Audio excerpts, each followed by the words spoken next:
कि मैडम आप लखनऊ से आई हैं और लखनऊ को माना जाता है नवाबों का शहर।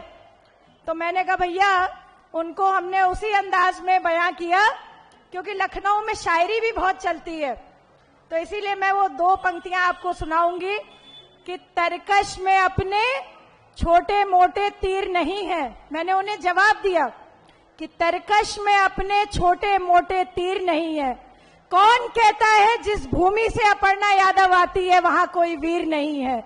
कौन कहता है कि जिस भूमि से अपर्णा यादव आती है उसमें कोई वीर नहीं है?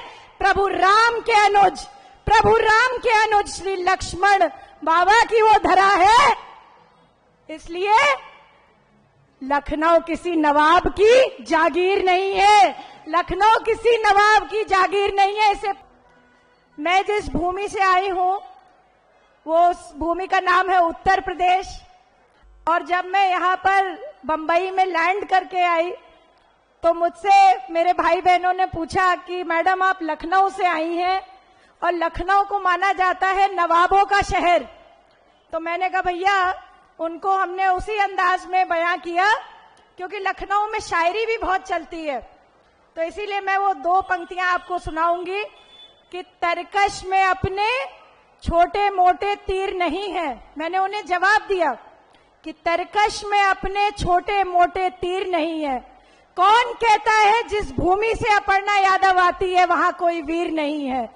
कौन कहता है कि जिस भूमि से अपर्णा यादव आती है उसमें कोई वीर नहीं है? प्रभु राम के अनुज श्री लक्ष्मण बाबा की वो धरा है। इसलिए लखनऊ किसी नवाब की जागीर नहीं है, लखनऊ किसी नवाब की जागीर नहीं है। इसे पुनः पुनः हम लोग एक बार नारा दोहराएं, जय जय श्री राम, जय जय श्री राम।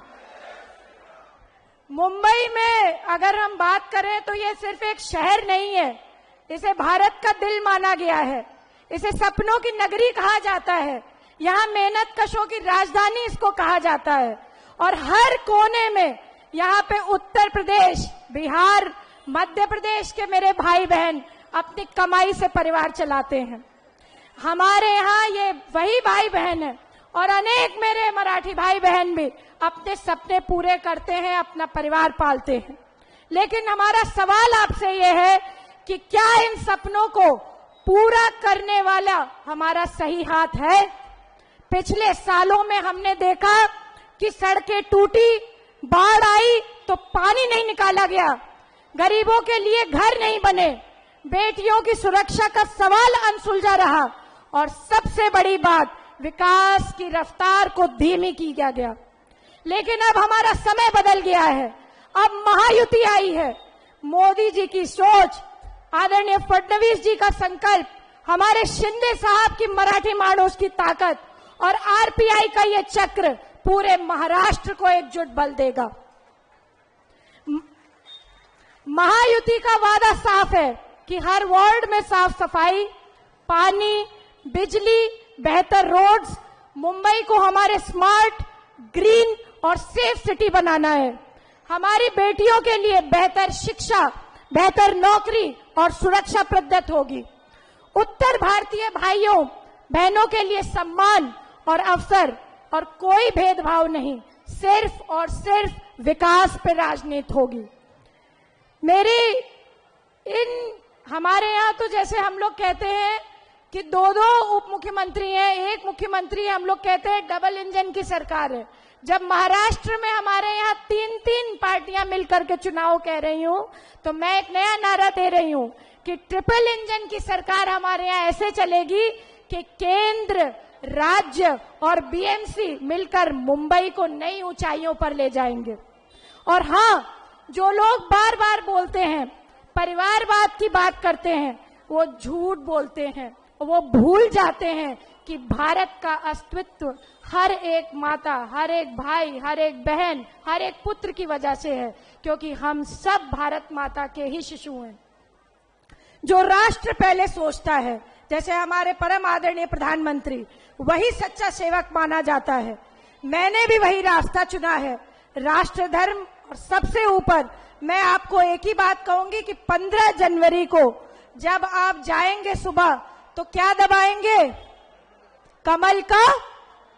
तो बार बार बताते रहिए अपने वार्ड में, कमल का फूल मत जाना भूल, पहले करो मतदान उसके बाद करो जलपान।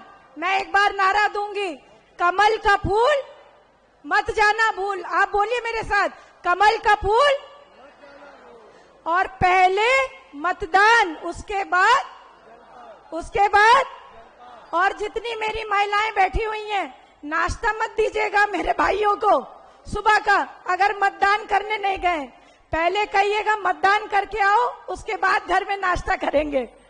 बहुत आखिरी बात मैं बस ये कहूंगी, मेरी बहनों से ये वादा है कि आपकी आवाज सुनी जाएगी, आपकी सुरक्षा होगी, आपका सम्मान होगा, क्योंकि जब हम बेटियों को मजबूत करते हैं तो पूरा शहर, पूरा राज्य और पूरा भारतवर्ष मजबूत होता है।